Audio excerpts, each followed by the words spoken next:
I'm one of these people who reluctant in participating in some of these things, in my early career. And because it was always, the black VP, the black this, the black that, and the descriptor bothered me, And I had the luxury of meeting General Powell, who's a four-star general at the time.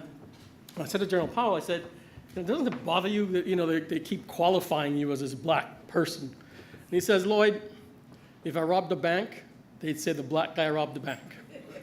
So he says, if you're black and you're doing something good, use the qualifier.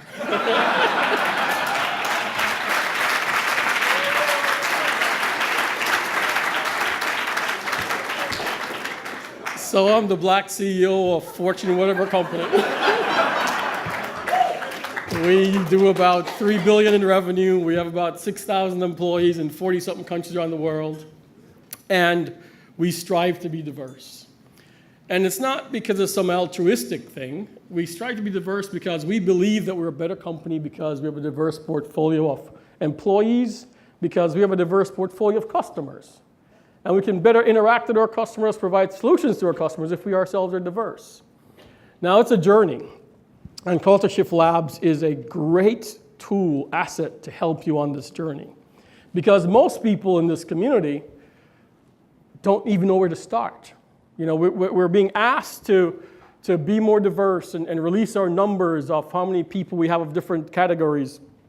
And most people don't even start. Remember when I first started out in the Valley here, and I'd say, and I've been very lucky. I've been very lucky with multiple companies, but I'd say to my senior HR executive, well, what's our diversity story? We don't have a problem. I said, we don't have a problem? No, we don't have a problem. I said, well, I'm walking around. I don't see anybody who looks like me at all. So they must be hiding somewhere. It's like, and they'd give me these statistics about how many Indians we have and how many Chinese people we have. And I'm like, what about people who look like me? Give me some of me, And so, we've through all the years and interactions I've had with companies, I've picked up a certain portfolio of things that we do, and we take pride in this at Brocade, and we have a 3-step process we go through. The first is with children. I'm on the board of the Boys and Girls Club of the Peninsula, and if you drive 20 minutes east of here, 25 minutes east of here, you're in Redwood City.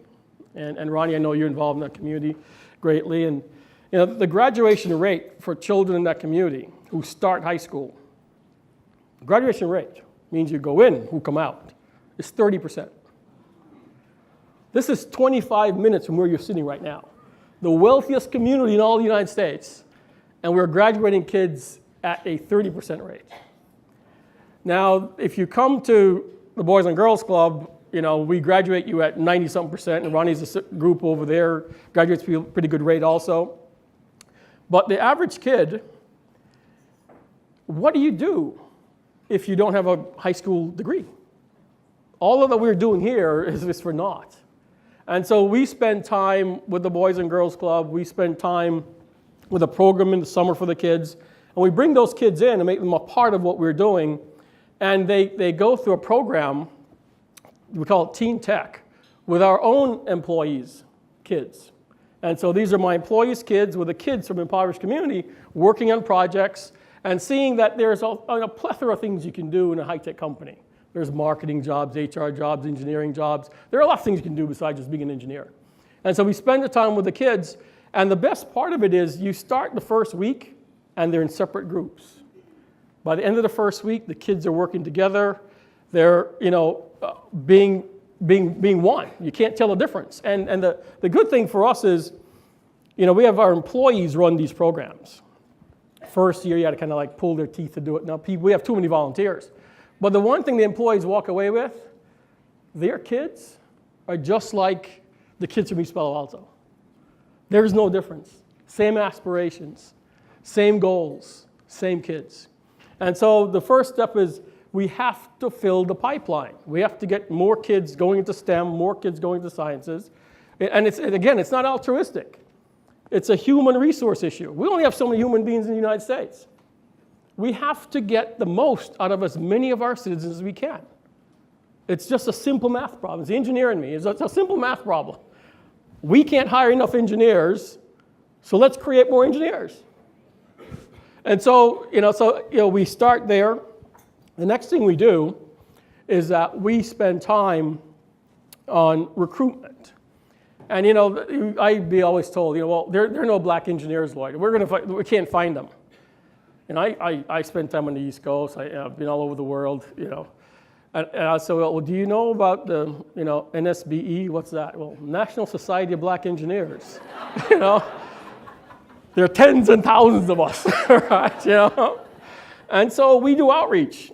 We go to those places where Latina engineers are, where black engineers are, where women engineers are, where LGBT engineers are, and we sponsor events, and we do fundraising, and we do recruitment. And so people know that we're a good, receptive place to come and work. They're out there. Absolutely, they're out there. And then the third thing we do is we realize that when we're bringing engineers in, of minority engineers in, we'd lose them. Within the first 14, 18 months, we'd lose them. And you'd go interview them and say, what's the matter? They just didn't feel welcome. They didn't feel a part of what we were doing. And so we have, we create associations of, Latina engineers, black engineers, women engineers, Indian engineers, Chinese, and over almost a half of our employee base identifies one of these groups. And so, step one, you work with the young people, make sure that they know that this is the opportunity for them. Step two, go recruit, go find them, they're there. Then three, when they're there, make them feel valued, respected, and want to be a part of what you're doing. So we're committed to it. We're aligned with Culture Shift Labs. The work they're doing is invaluable because, again, a lot of people around this community, they don't know where to start this journey.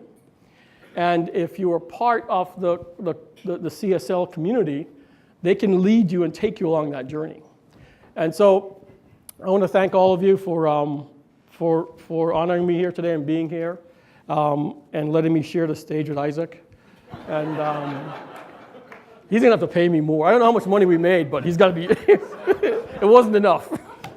And for me, it just reaffirms that there's much more work to be done, and I'm committed to participating in that journey.